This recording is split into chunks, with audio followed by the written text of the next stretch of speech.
67th running of the International 6-Day Enduro Teams World Championship comes down under to Australia.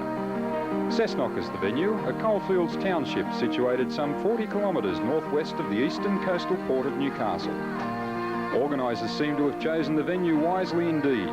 Cessnock is surrounded by forests, vineyards and local mines property, all of which will be used extensively throughout the event. Only 10 kilometres of tar-sealed roads will be traversed in the 6 days. Australia is only the second country outside of Europe to host the Olympics of motorcycle sport. 1973 in America was the first. However, 1992 sees the 6-day marathon being staged in the Southern Hemisphere for the first time ever in its illustrious history. This is an achievement that the Autocycle Union of New South Wales can share great pride in with all motorcycle enthusiasts, whether or not you are Enduro fans. Some 12 months of physical preparation sees some 370-odd officials from all over Australia and the world come together. The technical checkpoint and Parc Fermé area was established in the heart of the city centre, along with event headquarters. As well as general scrutineering, this is where all major components of the bike are marked with special identification labelling, prior to being held under security until 10 minutes before the competitor's due time out each day. As per international enduro rules, these key parts cannot be changed during the event. When we get to the start, we'll have 3 riders leaving together every 1 minute. The Australians are taking this event very seriously indeed. They competed quite well last year and of course have high aspirations for both trophy and junior teams on home turf. With 375 competitors from 21 nations, the officials throughout the whole event, especially the first few days of checking prior to the start, worked tirelessly to ensure the success of this history-making event. Onlookers and well-wishers lined the route of the street parade in anticipation of the opening ceremony.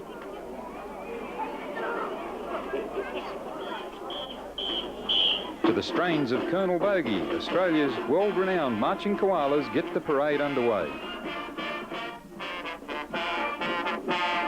An aspiring young stunt rider takes a frontline seat. So in alphabetical order, the Austrians head the international riders and trophy teams. Belgium, represented by just one rider, who would unfortunately have to withdraw due to injury after the very first day. The Canadians, all club riders. Czechoslovakia, always strong, and of course the Finns, full of young hopefuls. Tall and solo, Frenchman Jean Nerva would only see 2 days before mechanical problems retired him. And Germany suffered very bad luck when trophy team rider Stefan Bernhard retired on the very first section. Great Britain, and a thumbs up from Paul Edmondson. He would do well finishing on goal. The Scots a long way from home and in hotter conditions. Both Greek riders would join the large retirement list in the 250cc class.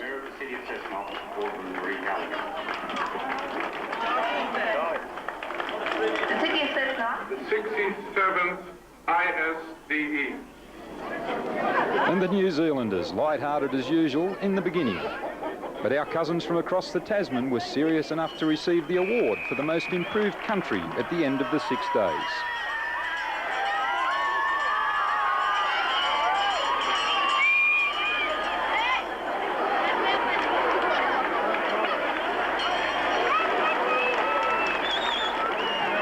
South Africa, and isn't it good to see them back into international competition? Sweden, the reigning World Cup trophy team. A very formidable team who did quite well in much drier conditions than what they're used to.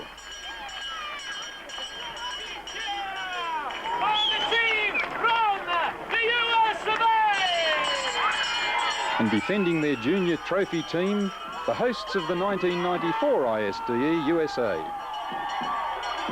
A very proud man for Australia, the host country, holding the flag high.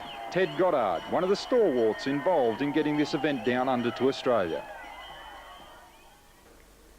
So on to day 1, proudly sponsored by Rothbury Estate.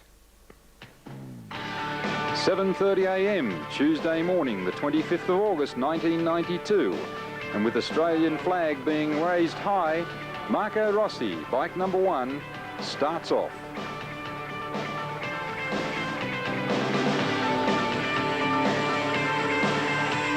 Rather a large crowd of people came down from the central business area to watch these riders get underway on day one of this gruelling event.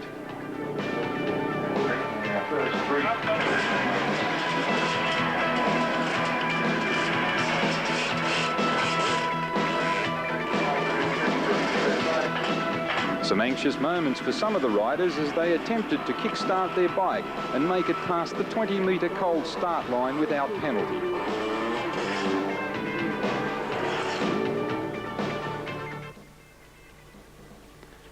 On to the first cross-country test, set in the beautiful backdrop of Cedar Creek.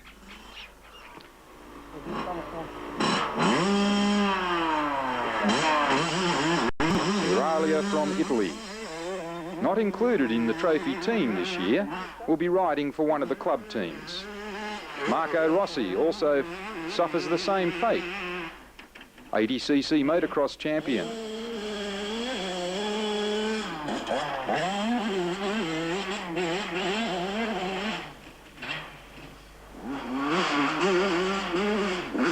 As you can see, early on in the sections, dust will be playing a very, very important part in this first day and will continue to do so for the next 3 days.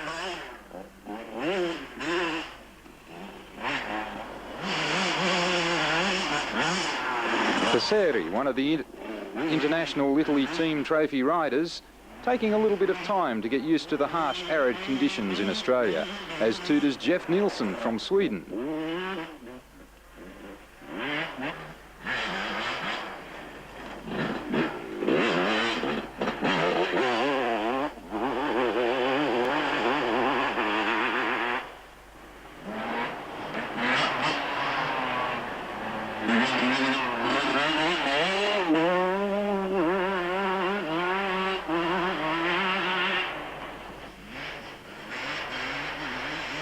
Alfie Cox from South Africa.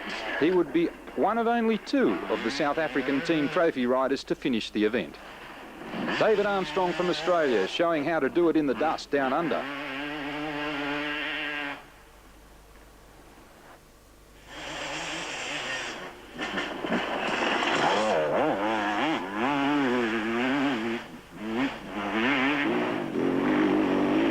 Danny Wers on his 354-stroke thumper, finding the conditions a little bit hard to get used to down under.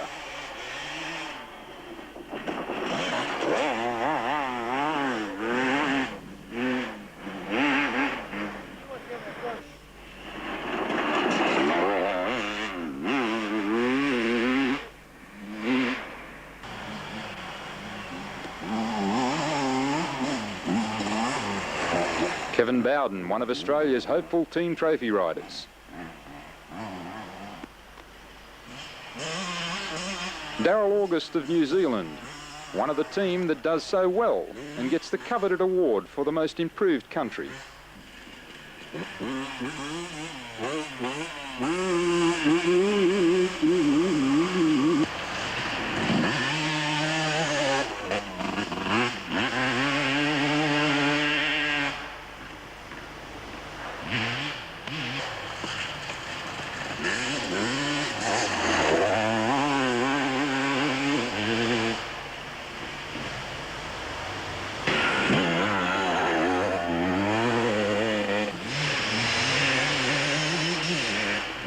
Just look at that dust, and it gets a little worse as the day wears on, and no better in days 2 and 3 to come.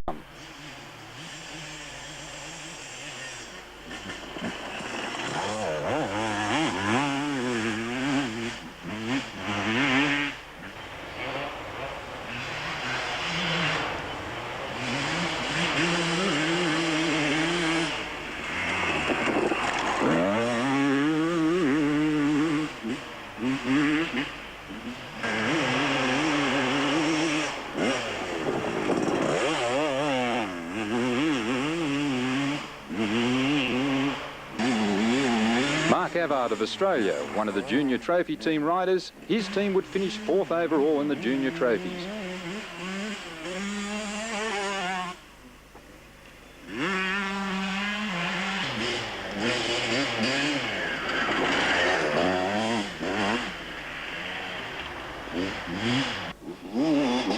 Fast Eddie, Paul Edmondson from Great Britain, showing how it's done. He did quite well, finishing on gold overall and helping the Brits get right up there with a chance.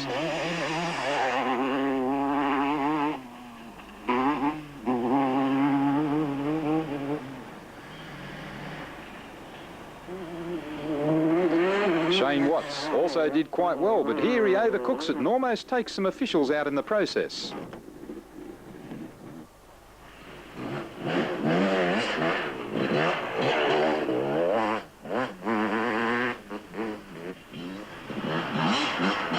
Adrian Nixon from Great Britain finding the dust a little bit hard for him to handle on the first day.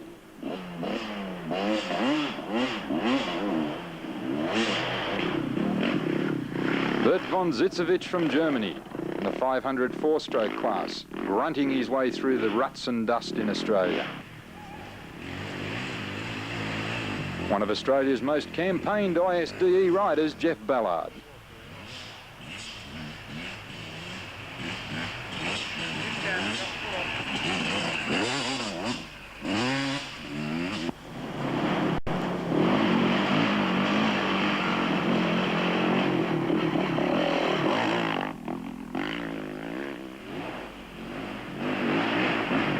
Fabio Farioli, also in the 500 four-stroke class and riding for Team Italy.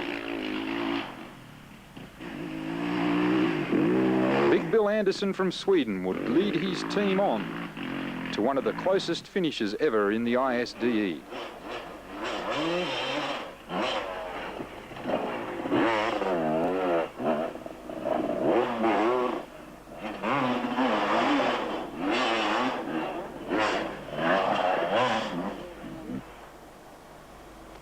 Now we move out to on the stages to give you a bit of a view of the type of terrain that Australia provided for the 67th running of the International 6-Day Enduro.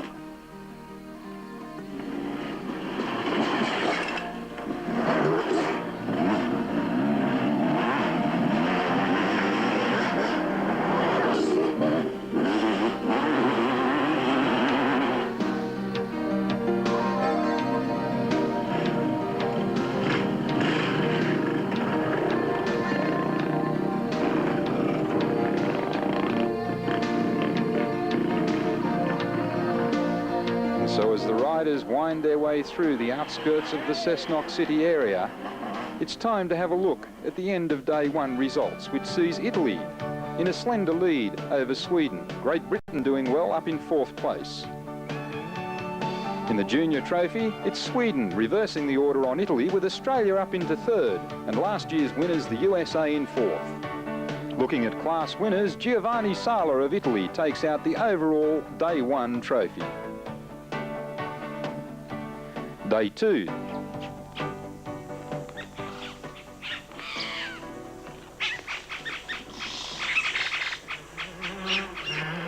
So on to the stages of day 2, and Rossi, 3rd in yesterday's 80cc category, is really on the pace today, perhaps taking a day to settle down and get his brain into gear for the Australian conditions.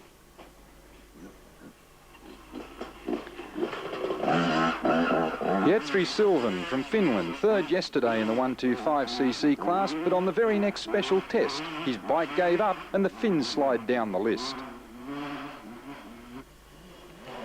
Jimmy Lewis was in the winning junior team of last year. Whether he repeats that performance remains to be seen.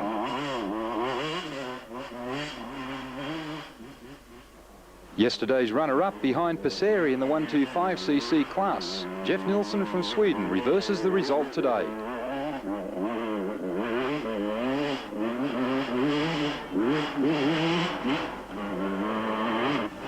Hess is now riding for the individual results. Germany in all sorts of troubles yesterday. Stefan Bernhard dropped a valve in the big Husseberg, and then Jorg Eblinghaus crashed head-on, ending the junior team chances.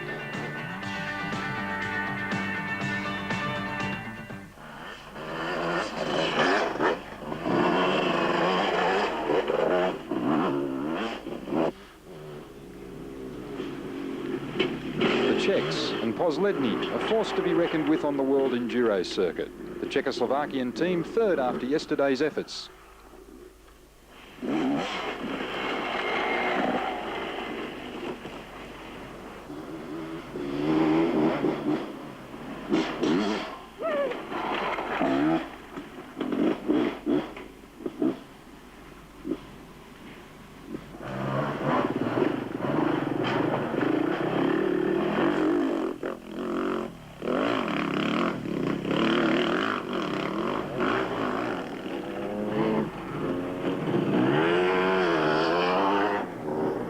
Now on to the cross test, special stage on day 2.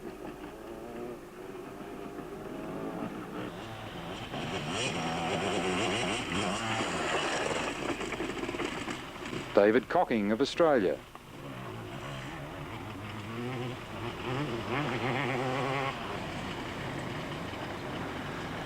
Robert Jackson of New Zealand. Just sit back and watch the different techniques used by each of the riders coming into this very low bridge.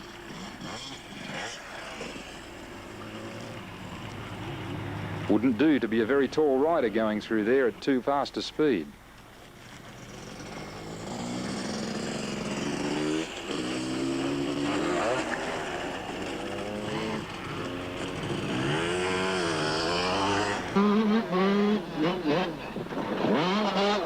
Jeff Nielsen of Sweden onto the special cross test stage. Stefano Passeri from Italy wants personal revenge against Jeff Nielsen. He has an old score to settle because Nielsen made him second in the world. Nielsen, of course, wants to carry on in championship style and takes it right down to the wire, a result not evident until the end of day 6.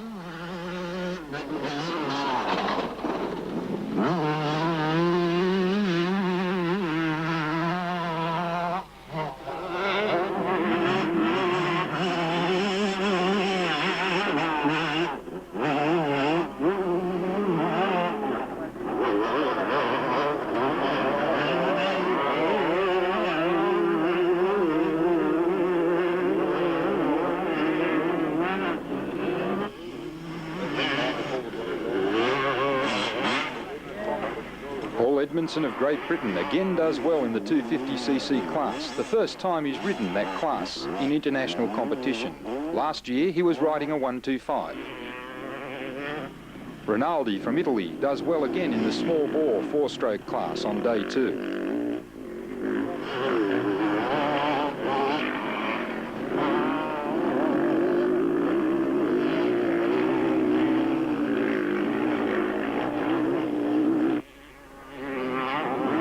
Giovanni Sala, the overall winner on day 1, again fares well.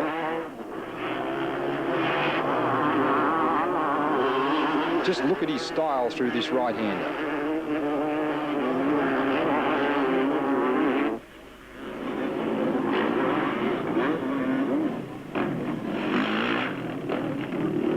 Farioli from Italy consolidates the Italian trophy team chances again on day 2 in the big bore 4-stroke class.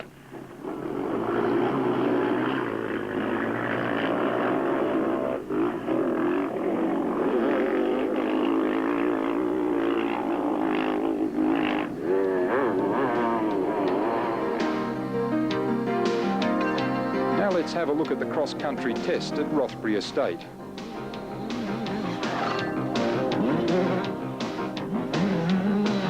As you can see, by the end of day 2, a lot of the international competitors, not used to the dusty, dry, arid conditions of Australia, had some reservations about going into day 3.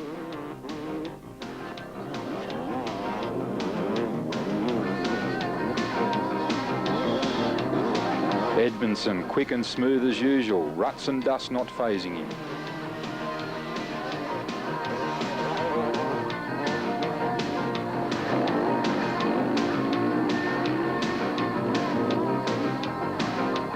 Giorgio Grasso. Oops, hold on to it.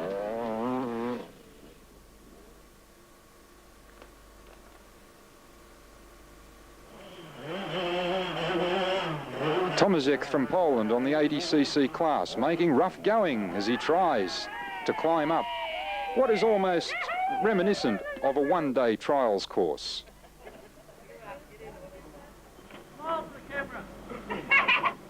A spectator who thinks he knows how to do it.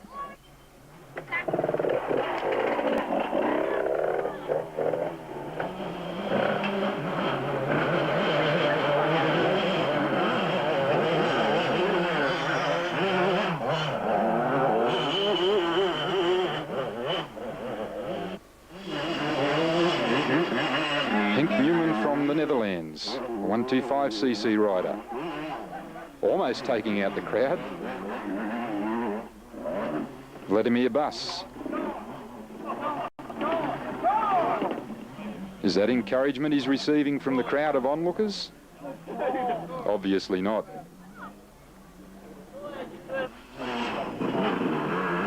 Stefano Passeri does well. Good style, one-day enduro type. Paul Fairbrother from Great Britain decides that the left-hand side is a little bit easier. But is it?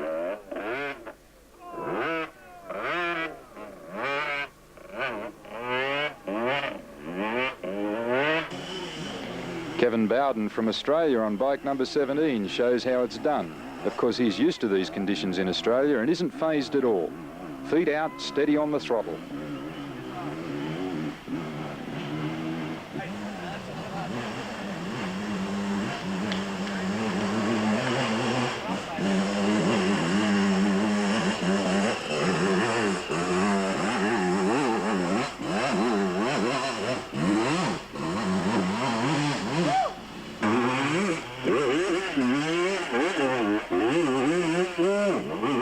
Some of the riders' techniques leave a little bit to be desired, but getting through in the end.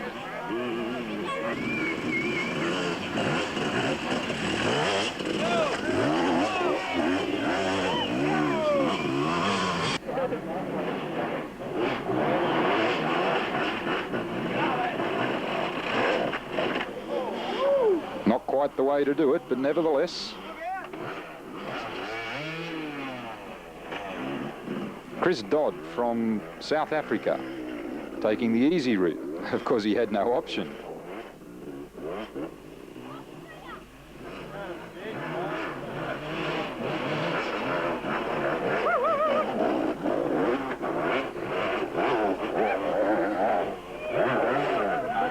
Podkuvka from Czechoslovakia could almost walk the bike up with the length of his legs.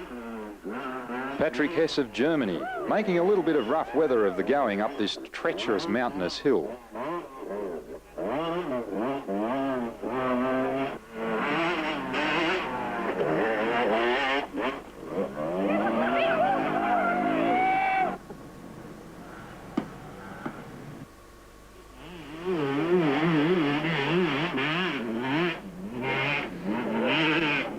As you can see, halfway through day 2, and the dust is playing a big part. Esa Vento from Finland showing how to do it on a small bore 4-stroke bike. Feet up, very reminiscent of one-day trials riding.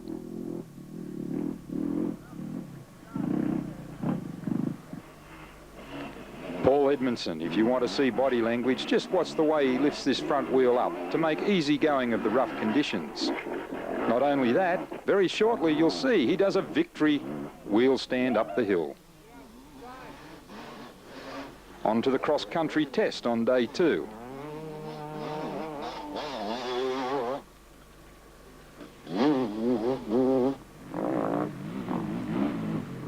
Ronaldo Nicolai from Italy showing how it's done in the riverbed. Small amounts of water, but also very dusty at the beginning and end of this section. Rinaldi from Italy, feet up, not wanting to get them too wet. Sven-Erik Jonsson from Sweden.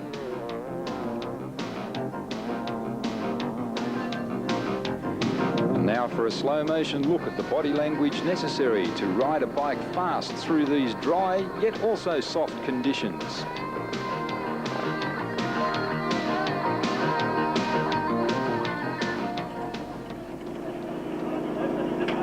So on the evening of day 2, a lot of the riders finding the dusty, dry conditions here in Australia a little bit hard to contend with.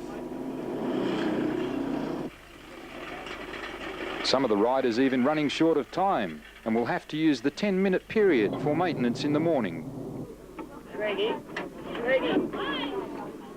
Of course, let's remember that all maintenance on these bikes, tyre changing, etc., by international rules and standards, is required to be done by the riders themselves.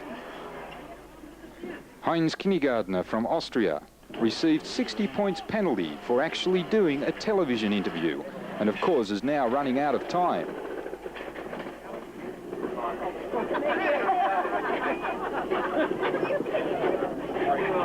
The price you pay for getting your face on TV. The results at the end of day 2 sees Italy extend their lead on Sweden, Czechoslovakia consolidating in 3rd and the USA in 4th. Junior Trophy sees Sweden still in front of Czechoslovakia, Australia in 3rd and the USA in 4th. Individual class winners, Rossi in the 80s, Nilsson in the 125, Edmondson 250, Sala in the 500 and Rinaldi in the 354 stroke. On to day 3, the Department of Sport and Recreation and Racing brings you all the action.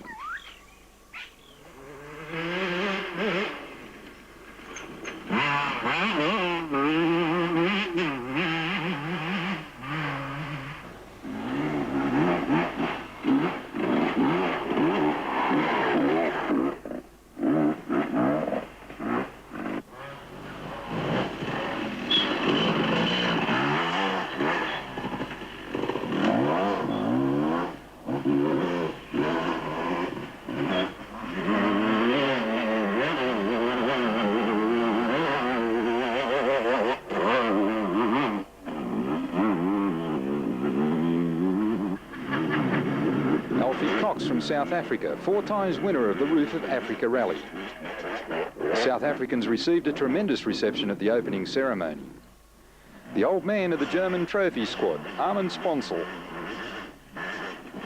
Virtually their team has been eliminated on the very first day after travelling thousands of kilometres down under to Australia. Peter Buckley, keeping the Aussie hopes high.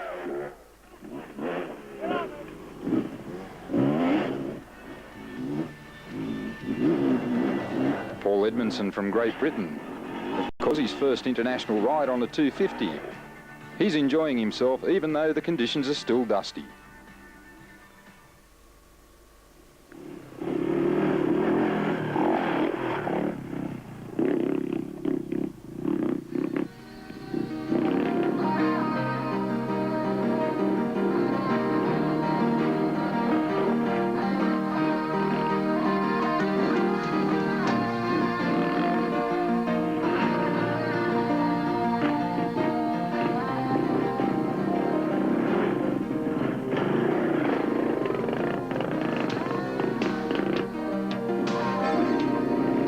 Of Australia revelling in the dry conditions, but most of the Europeans by the end of day 3 were praying for rain.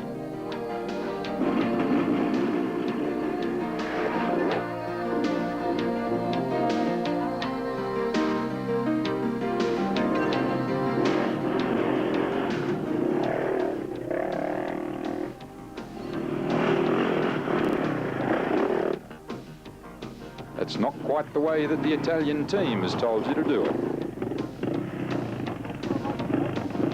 German Holes, very friendly, stopping to assist if necessary. Cross-country test on the 3rd day proved a little bit too much for some of the riders, as can be seen here.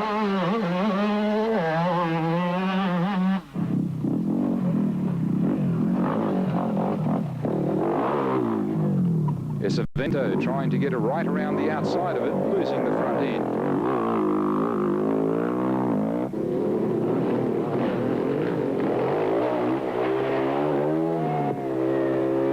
Very nasty, but Nikolai actually kept the bike going, had the presence of mind not to let go of the handlebars. Ouch.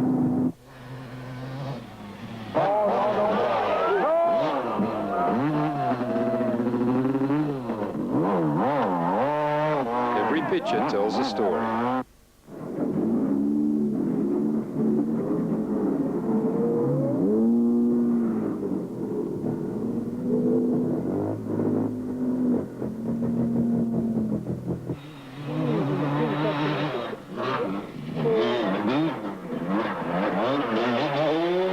Giorgio Grasso thinking that speed was the way to attack it.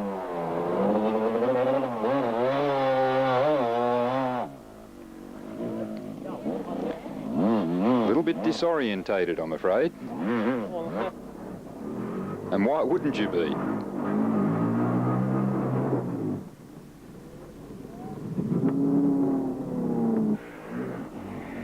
Just look at Edmondson take it on.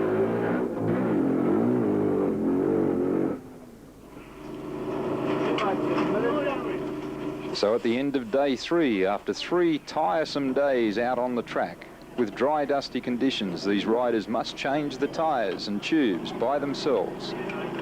They are allowed to be past spanners, and because of safety reasons, they can also be assisted in refuelling the bike, changing the gearbox oil, and receive assistance in actually bleeding the brakes. But all else must be done by themselves. Even repairs to the clutch.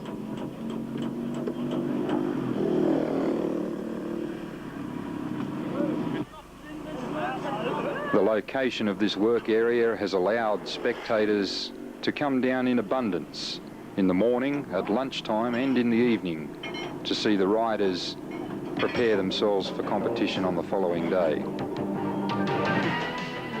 So at the end of day 3, it sees Sweden reverse the situation, now with a 7.6 point lead over Italy. Junior trophy remains the same. Joachim Heidenhall on the 250 class from Sweden, the eventual overall day winner.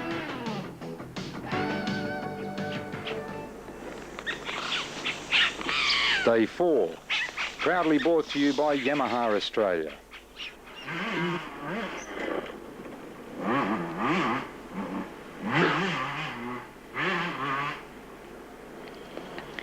Dusty conditions were still very prevalent in the early stages of day 4. However, come around lunchtime and the heavens opened and answered the prayers of all European riders.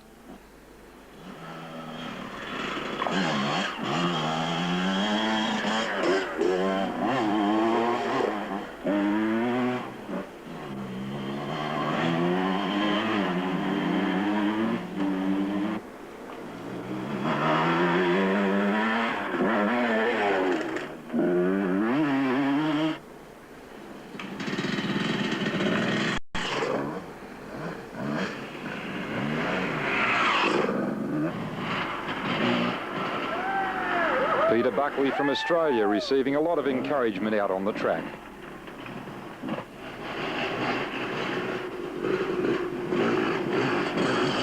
Day 4 sees slightly different conditions to the previous 3 days. A lot more rocks, but Paul Edmondson, unperturbed.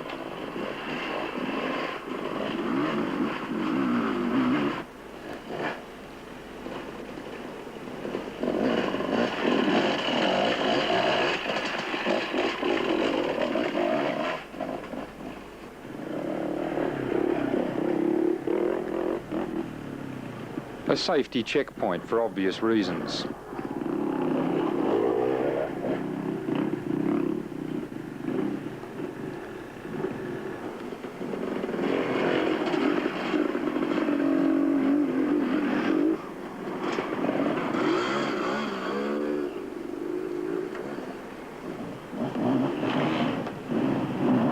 The course designers taking obvious safety precautions in this section of the track.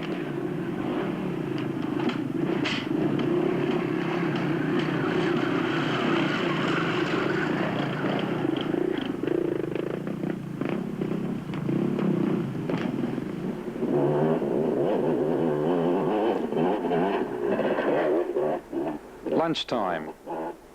A little bit wetter conditions now as rain starts to drizzle down, but the terrain gets no smoother. Randy Hawkins from the USA does well.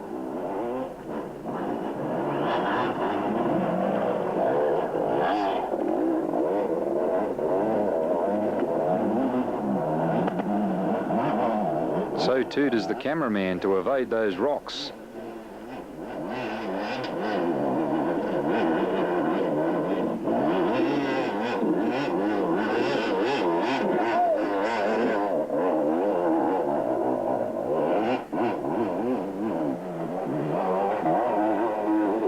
Van Dijk from the Netherlands won't see conditions like this in 1993 as Holland hosts next year's ISDE.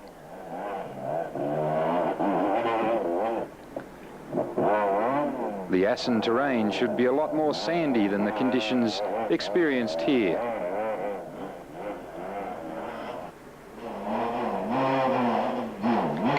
Riley from Great Britain.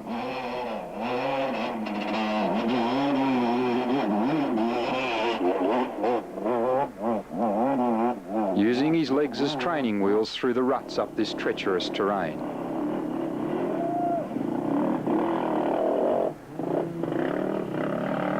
Stephen Bird from New Zealand takes the award for the largest pair of bark busters seen in the 92 ISDE.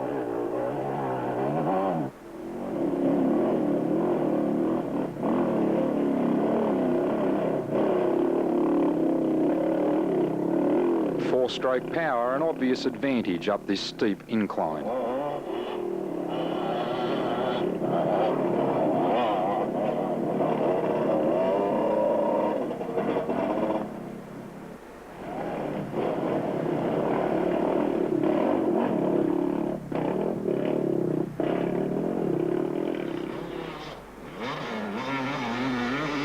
On to the cross-country test on the fourth day.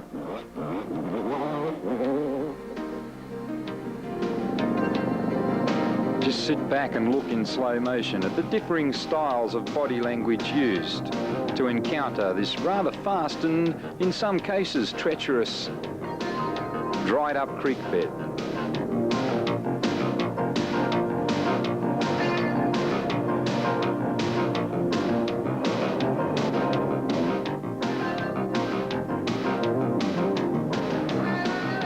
Delicate balance of strength and looseness in your body language is required to successfully negotiate this rather fast stretch of terrain. Fabio Farioli from Italy shows rather a loose style, but also very effective.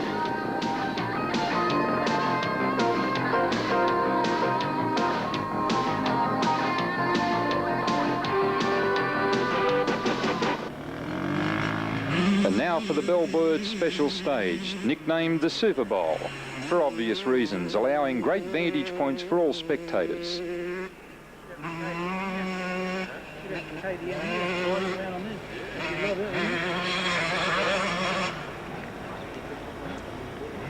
Let's take the time to have a look at some of the Aussies do battle. Mark Avard, 250cc class.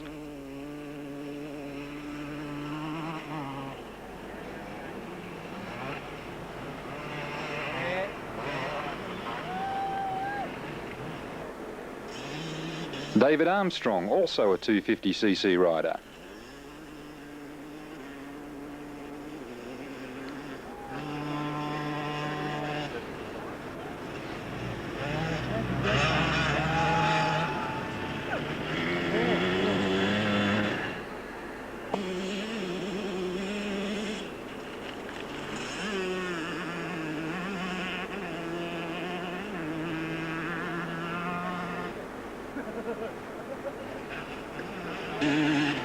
And Peter Buckley of Australia, one of the young hopefuls.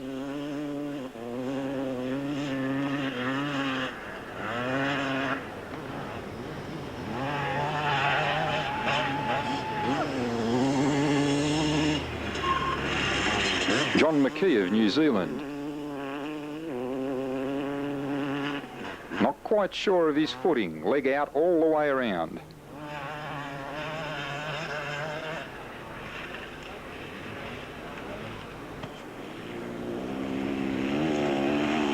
Tim Shearer, 354-stroke rider. He prefers the feet-up technique.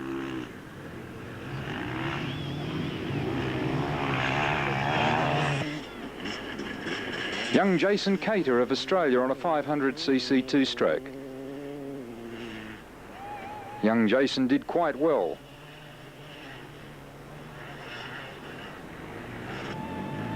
Australian team veteran Jeff Ballard on bike number 135.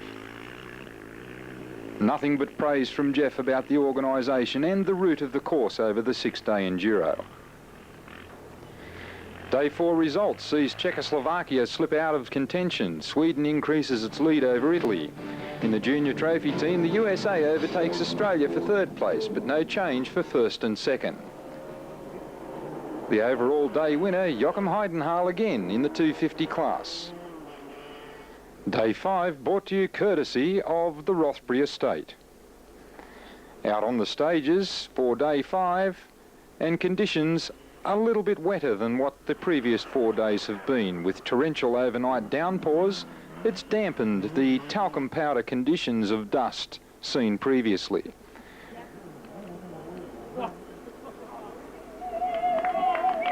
Kevin Bowden from Australia receiving heaps of encouragement from all fans.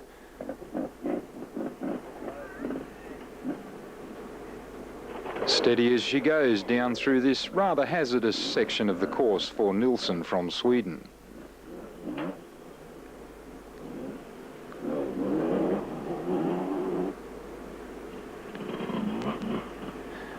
Alfie Cox on bike number 43 from South Africa.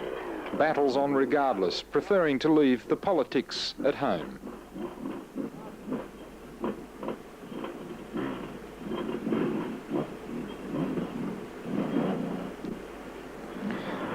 And Joel Mitson from Great Britain showing all the style and dexterity of a one-day trials rider.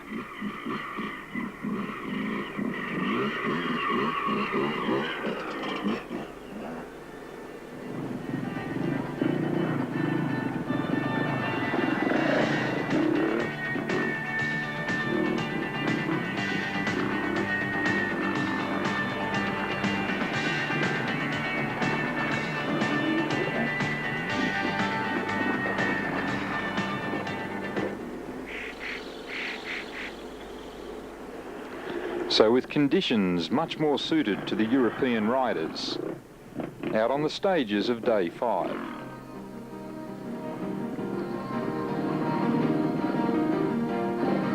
Reiter of Austria still doing well.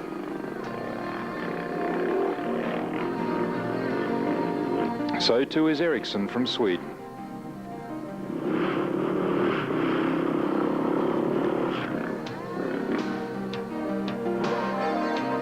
Rodney Jenner of Australia.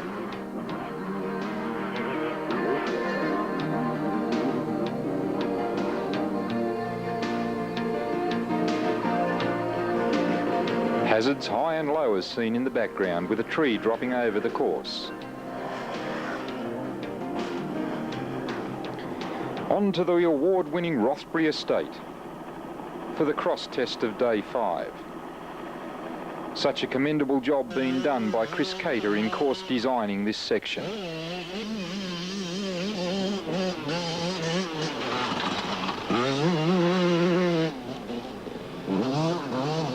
Conditions not quite as dry as on Day 1, allowing riders, especially the Europeans, to set a rhythm and pace that will be very hard to beat.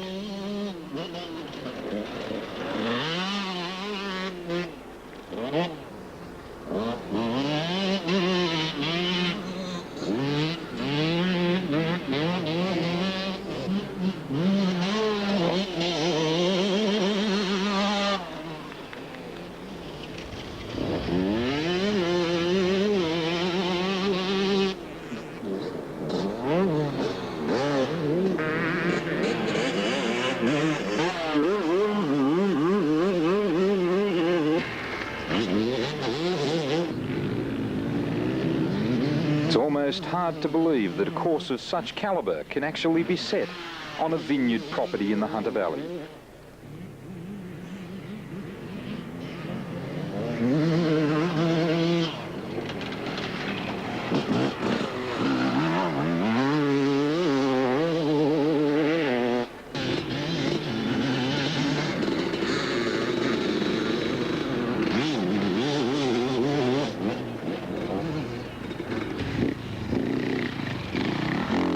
Witzel from Sweden trying to increase the lead that they've gained over the Italians.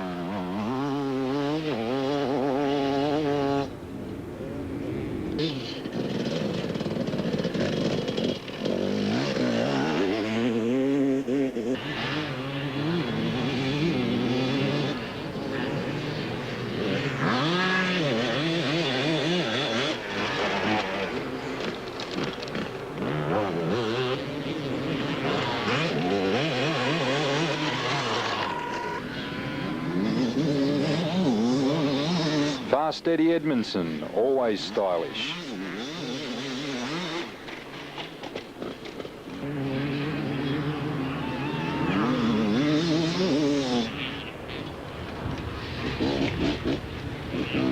And reveling in the slightly damper conditions. Encouragement of all kinds. Italian trophy team rider Mario Rinaldi trying to make up some of that lost ground to Sweden.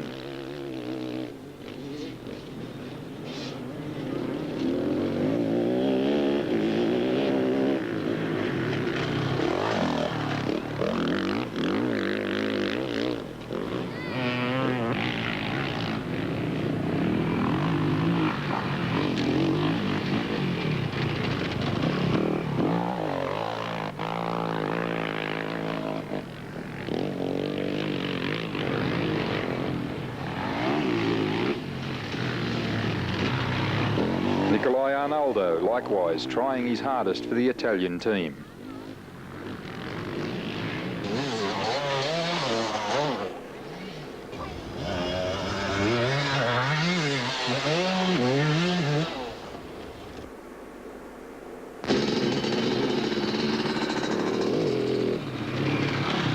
Jimmy Eriksson from Sweden also trying hard to extend the lead that they have over Italy on day 5. Rodney Smith from the US of A trying his hardest, but now going for class results with the loss of Jonathan King on day 3.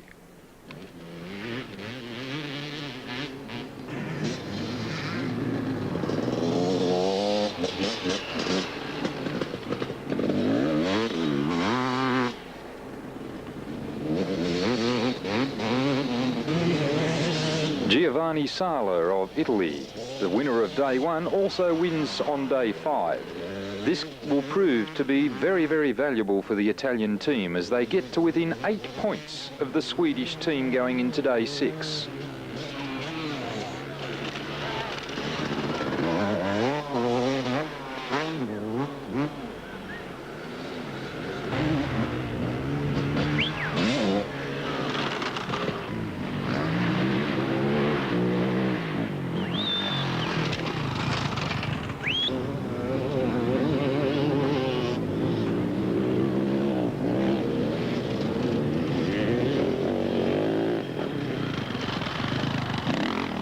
Fabio Farioli almost loses it, trying hard as well.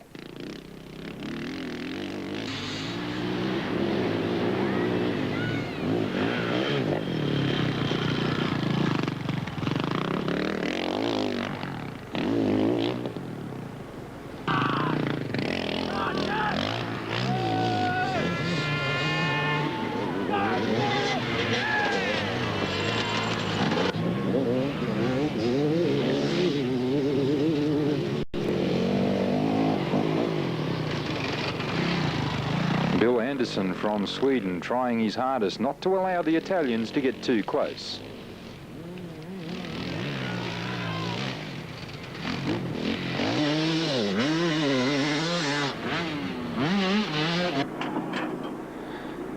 Well, with 5 down and 1 to go, it's time to make final preparations for the last day of this grueling event. Sweden not all that far in front of Italy. The final motocross will be very important. Junior teams with a larger gap, but it sees Czechoslovakia move up into 2nd place with the USA 3rd and Australia 4th. Overall winner on day 5 was Giovanni Sala from Italy in the 500 two-stroke class. Fraser Motorcycles proud to bring you all the action from day 6. Well, it was a bit of a nightmare and a headache for organisers, unfortunately, with all the rain that occurred overnight on day 4 and throughout day 5, providing some very difficult situations for riders coming through the old tunnel that was used for coal mining transportation purposes. Unfortunately, with riders being stuck inside the viaduct, Organisers had to cancel the first and second stages on the way to the final motocross section. Some 20-odd riders were actually bogged in there for a period of about 2 hours. What a fantastic venue, Mulberry, Fraser Motorcycles International Final Motocross Leg. Just have a look at that course. Well prepared and put together by a strong team of members from the Toowoomba Motorcycle Club. The 125cc class, and it all comes down to the wire. Jeff Nielsen from Sweden was teamed up against Stefano Passeri from Italy. With only 8 seconds difference, Passeri takes the lead early in the race.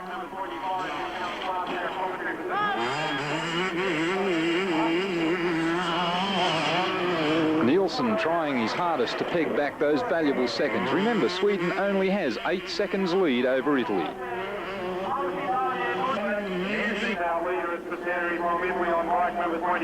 So with his hand held high in the air, Stefano Passeri takes first blood for Italy.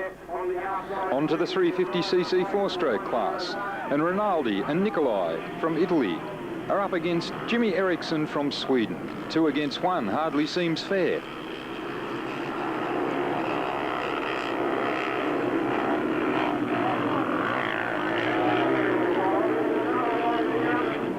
Taking the early lead, Rinaldi puts first blood down again for Italy. He's followed closely by teammate Nicolai.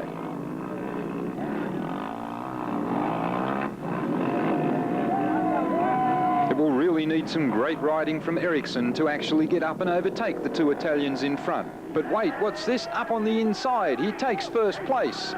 In the dying stages with 1 lap to go, Eriksson heads the field. So pegging back some of that lost ground, Eriksson from Sweden ahead of Rinaldi from Italy and Nicolai in 3rd place.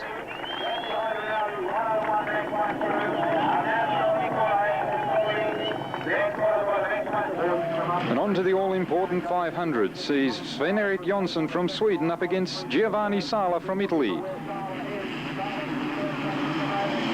The result of this race could well decide the trophy championship. Up on the outside in turn 2, and it's Sala that tries and noses in to get an early lead in the race. Settling for 3rd at this stage. But battling over the 4 laps, and Sala eventually takes the lead, much to the delight of the Italian supporters. So greeting the checkered flag first, it's Sala from Italy. That basically puts the last nail in the coffin of the Swedish chances.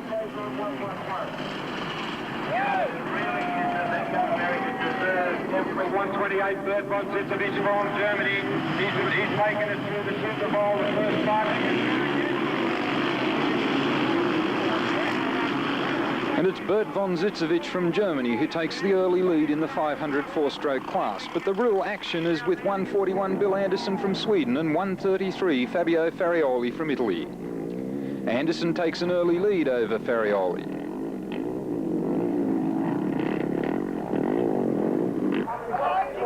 But to the delight of the Italian supporters and remaining team members, Farioli eventually takes the lead back from Anderson.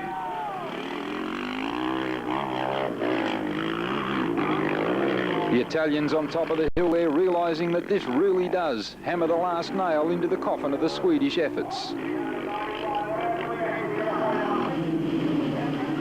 Paolo Felagara from Italy really rubs salt into the wounds of the Swedish efforts. He was up against Joachim Heidenhall and Dick Wixel from Sweden. He takes an early lead in the race and doesn't relinquish it.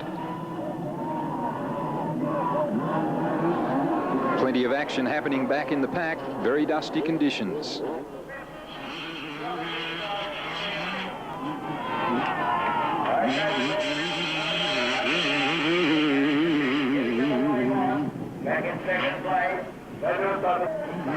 So here he comes to greet the checkered flag. Paolo Felagara from Italy in first place, but 2 Aussies that did very well, finishing in 2nd and 3rd respectively, was David Armstrong and Shane Watts. So as the riders make their way back to the pits, both of them holding their flags high of the countries that they've been riding for. Felagara in first place, And of course, let's not forget Joachim Heidenhall from Sweden, their team eventually finishing second. But the day belonged to the Italians. Team World Championship trophy winners Italy, second place Sweden, third place Spain, and the Netherlands finishing at fourth. The junior trophy this year goes to Sweden, second place to Czechoslovakia, last year's winners the USA in third, and Australia a great effort in fourth.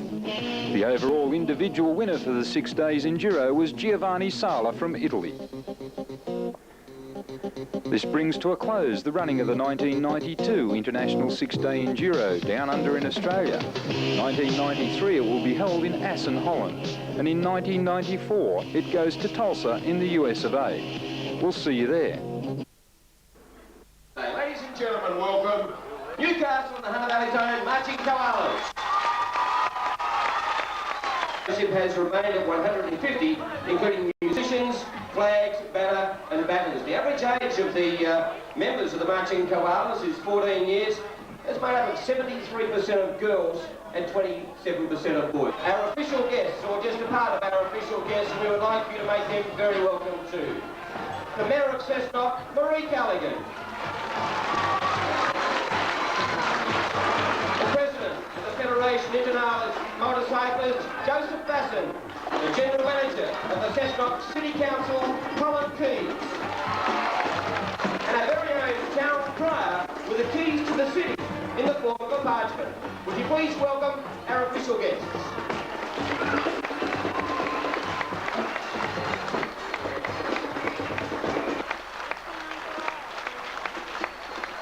The Marching Koalas is still getting into position, a little bit of play.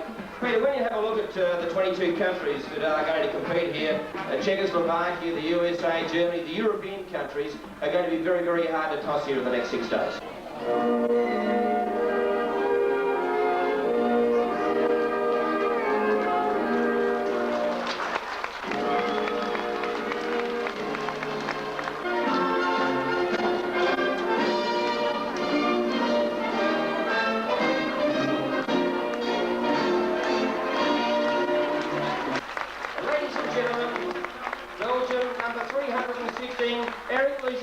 Is there one competitor in the 350cc class?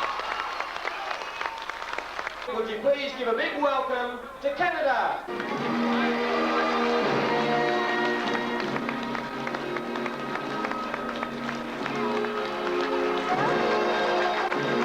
Czechoslovakia.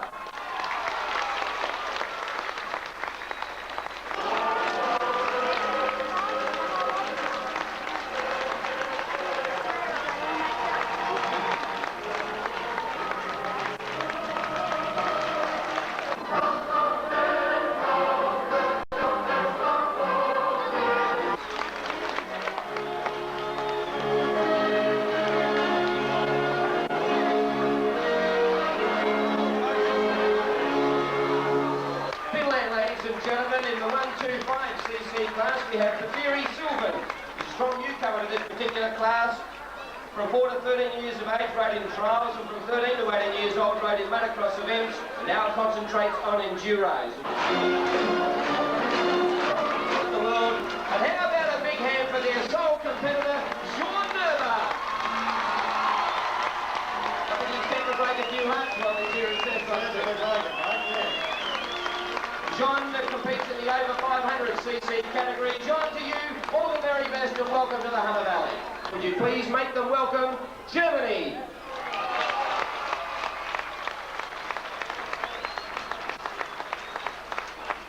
Stephen Bernhardt is also a team member. 89 in the ISDE, second in the junior trophy, and 91 in Czechoslovakia's DE, fifth in the 350 4S class. Patrick Hess is also a team member. And now, would you please welcome from the old dark, Great Britain.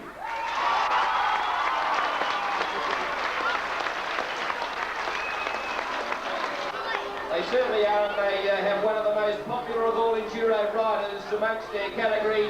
Very spectacular everywhere, they say, especially if he sees the television camera. A big welcome for Paul Edmondson. Paul has won 6 British Championship titles, 1 World Championship, one runner-up in the World Championship, and 3 1985 is a British expert champion. He's 86 and 91 British four-stroke champion. And of course, the big contingent from right throughout the British Isles, the Scottish flag. Hey, welcome to Cessnock in the Hunter Valley.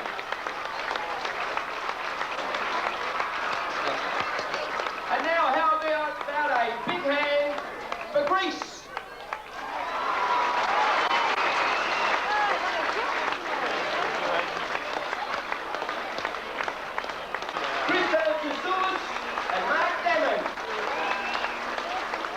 Welcome to Hungary.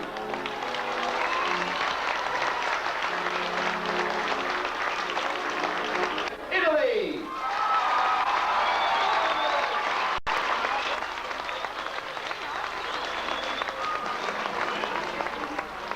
Giulio Pellegrinelli. Current 500cc class world enduro champion. He and Sala have been vying for the lead in the World Championship this season. Coming into the stadium now, and how about a big welcome from there, Mexico.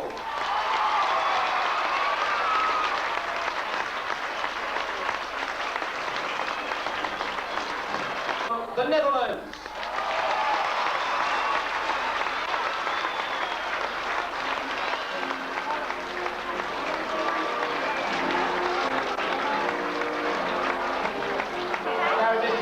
From New Zealand, of course, Manning had the odd one or two that are playing an inside too. A big welcome for New Zealand. They've brought along a big contingent here too, Peter. 27 riders will be competing from New Zealand. Maybe the young man up the front on the crutches, so he mightn't take too much part on the bike, but I'm sure he's going to be an integral part. Poland just coming in front of the grandstand now. The two competitors in the 80cc class, Andres Tomasek and Roysard Augustin for the 80cc. A big welcome to Poland.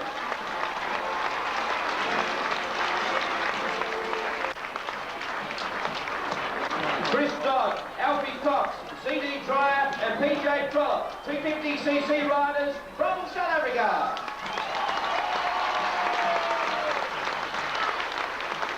How about you thank the people of Spain?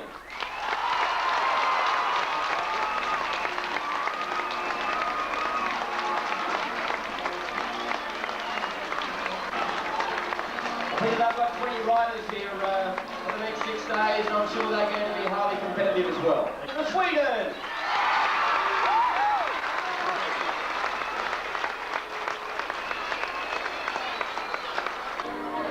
We have Dick Wixell. He's a very strong ISDE rider. Twice European Enduro champion. Switzerland!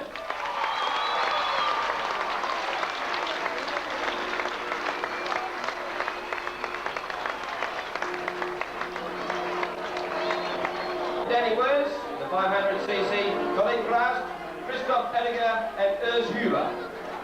From Switzerland!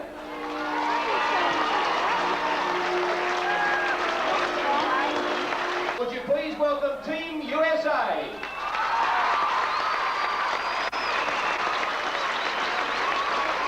It's a fancy tempo. Great to see them here, and who can forget, or who would forget, an unbelievable dream team, the basketball team that went to Barcelona. Magic Johnson, Michael Jordan and the rest. It certainly was. And the Olympians of the Enduro set, Team USA, a big welcome to you. I don't think I've seen this many at a function. Well, there's never been a function like this here anyway. Be one hell of a barbecue. Oh, well, isn't it? Eh? Ladies and gentlemen, a big welcome to the Cessnock City Band.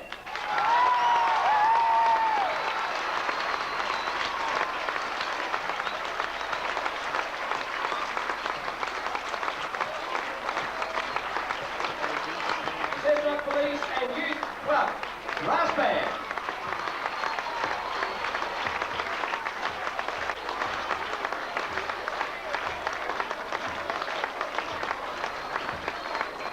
National Field, your very own Australia.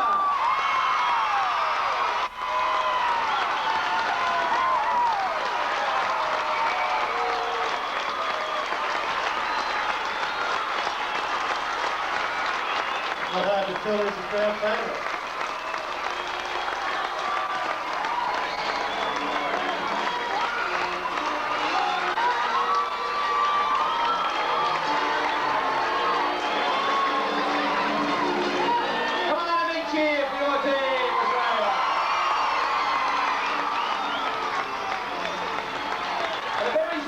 welcome to our flag bearer, Ted Goddard. Now, everyone will know Peter Goddard, competing on the 500cc World Circuit. Ted competed in the 70s, and he's the main man behind Australia getting into six-day Enduros way back then. He's had a lot of help since, and of course, in this big team of 120 riders and officials, Cessnock's very own Bill Lovett. Where are you, Uncle Bill? He reckons he needs about 20 operations on his legs, but that'll have to wait until after the Enduro. Tremendous line-up from Australia, and great to see the green and gold. Fantastic, mate. It's a lovely new track, isn't it? Certainly does. The Aussie flags, the boxing kangaroo.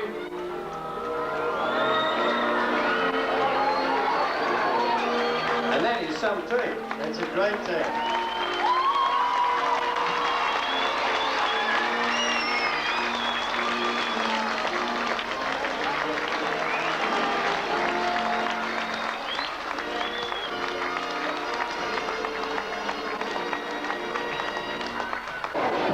Well, they do make a magnificent sign, all the teams, and as Australia do come into position, ladies and gentlemen, would you please give a very big welcome to all the competitors and officials of the International Six-Day Enduro.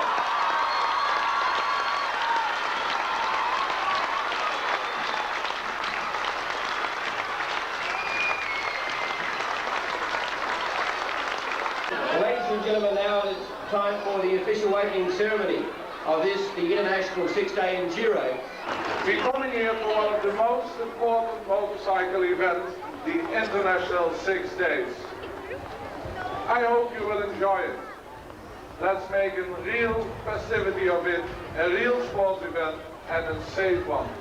I wish you all of success, especially the organizers who prepared this event for the motorcycle world. Thank you for welcoming us so, and I hope to see you again in the near future. Mr. Joseph Mason, the President of the FIM. We have in Cessnock an extremely friendly, a very Australian and totally professional attitude, and our thanks go to the entire community. Cessnock has already delivered the first gold medal performance of the 67th ISDE.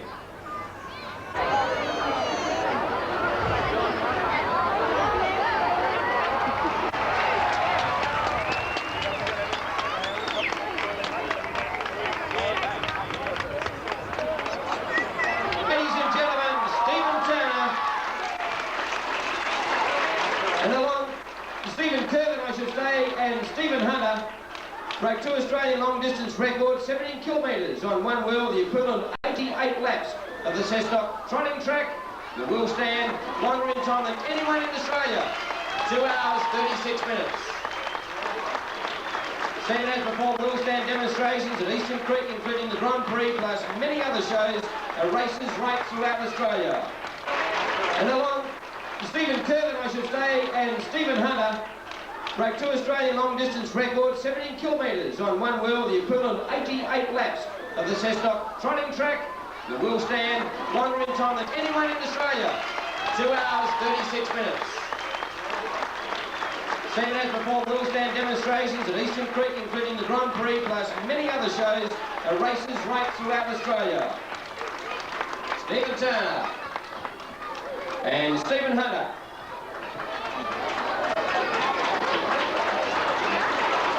Give them a big hand as they strut their stuff here on the Cessnock Sports Ground.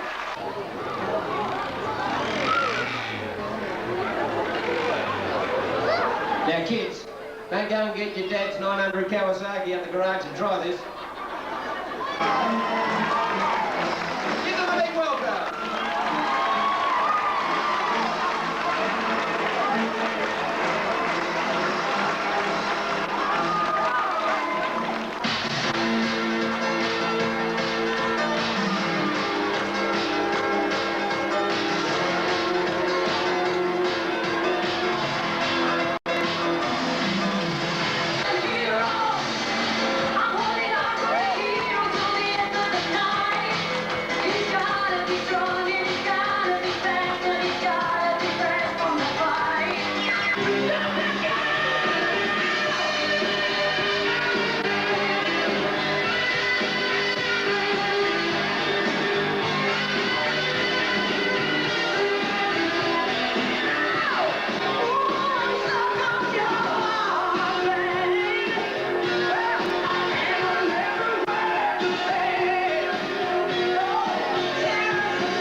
got to. Look at that, so simple. Now, demonstration number 1 is bending. Riders complete the course without touching markers and foot touching the ground, except when cycling marker 9 or running into the bloke in front of you. Right. He's probably saying, come on, what is that? 9 witches' hats are placed 4 metres apart in 2 rows, 10 metres between rows. 2 groups of 6 riders in line start from the right of the first marker, passing marker 1 on their left, marker 2 on their right, and so on. They circle marker 9 and continue back over the course, keeping marker 8 on their right, and finish by circling marker 1 and line up ready for demonstration number 2. Now, repeat that. The northern end of the Cessnock Sports Ground, could you please give a big welcome to the Butterbar dancers?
Time on those costumes. Oh, I certainly have.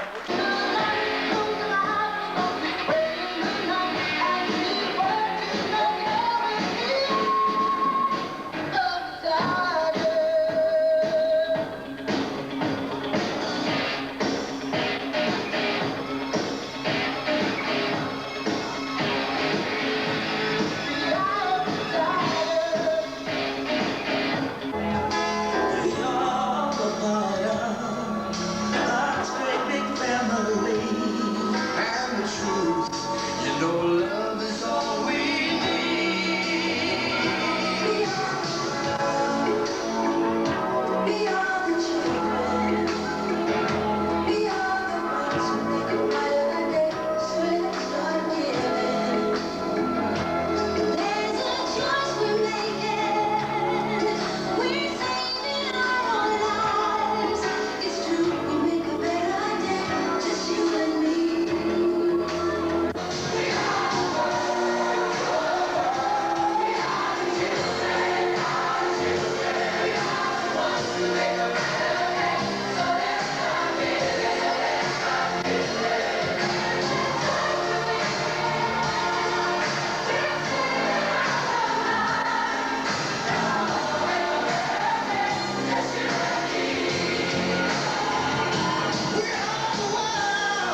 from the Cessnock district, putting on a magnificent display for you this afternoon, ladies and gentlemen.